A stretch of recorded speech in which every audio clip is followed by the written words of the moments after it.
কতদিনের বাচ্চা নষ্ট করলে গুনাহ হবে না? নাউজুবিল্লাহ। প্রথমত বাচ্চা নষ্ট করা কেন? বাচ্চা মানে কি? বাচ্চা মানে হচ্ছে একটা ভ্রূণ থেকে প্রথমে হচ্ছে আপনার নাপাক পানি, সেখান থেকে রক্ত একটা টুকরো, সেখান থেকে গোশত, তার এর ভিতরে আল্লাহ হাড্ডি দিবেন, তার মধ্যে আল্লাহ রুহ দিবেন।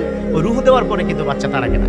প্রথম কথা হচ্ছে যারা বাচ্চাকে হত্যা করছেন তারা মানুষ হত্যার চাইতেও ভয়ঙ্কর অপরাধ করছেন। কাল কিয়ামতের ময়দানে এই বাচ্চাটা যেটা আপকামিং ছিল আপনার জন্য, ও কাল কিয়ামতের ময়দানে আল্লাহর সামনে দাঁড়িয়ে আপনার বিরুদ্ধে ভয়ঙ্করভাবে সে নালিশ করবে। বাঁচতে পারবেন না, সোজা কথা। তাহলে আসুন ফরম্যাটগুলো আমরা একটু জেনে নিই। ইসলাম কি বলছে? বর্তমান ওয়ার্ল্ডের সকল স্কলার একমত হয়েছে, যদি কোনো ভদ্র মহিলা, কোনো মা বোনের এরকম হয় তার সবেমাত্র বাচ্চা হয়েছে 6 মাস, এখনো বাচ্চা বুকের দুধ খাচ্ছে, অথবা ডেঞ্জার জোনে আছে। ডেঞ্জার জোন মানে কি? বাচ্চা আজকাল সিজারই হয় ম্যাক্সিমাম, বাংলাদেশে তো 99% সিজার, নর্মালি খুব কম হয়।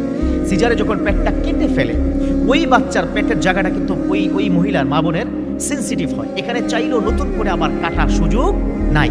তবে হ্যাঁ, মেডিকেল সায়েন্স এটাকে বলেছে যে সর্বোচ্চ মানে মিনিমাম 1 বছর থেকে 1.5 বছরের একটা গ্যাপ হলে ওই জায়গায় আর নতুন কোনো ইনফেকশন হয়। অনেক মা বোনের তো 6 মাসই লাগে শুকাতে বা ভালো হতে। তারপরে হঠাৎ করে যদি বাচ্চা নেওয়া হয়, দ্বিতীয় বাচ্চা, তাহলে ওই মহিলার জন্য খারাপ হবে। তো এরকম যদি হয় যে মহিলার জন্য মৃত্যুর কোনো সম্ভাবনা থাকে, তাহলে সকল স্কলার ফোকায়ে আযম একমত করেছেন যে ওই মহিলা আপনার শুরুতেই ধরনের কোনো কারণে স্পামটা চলে গেছে, তার শুক্রাণু ডিম্বাণু এক হয়ে গেছে, ওভারিতে চলে গেছে, তিনি বুঝতে পারছেন যে তার বাচ্চা হবে বা কনসিভ হবে, তখন ওই মুহূর্তে তিনি চাইলে এই কনসিভটা তিনি ক্লিয়ার করে ফেলতে পারেন।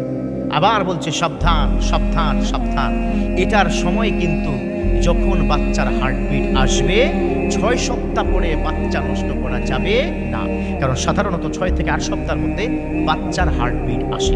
তখন যদি এটা করেন তাহলে মানুষ হত্যা সমান অপরাধ হবে।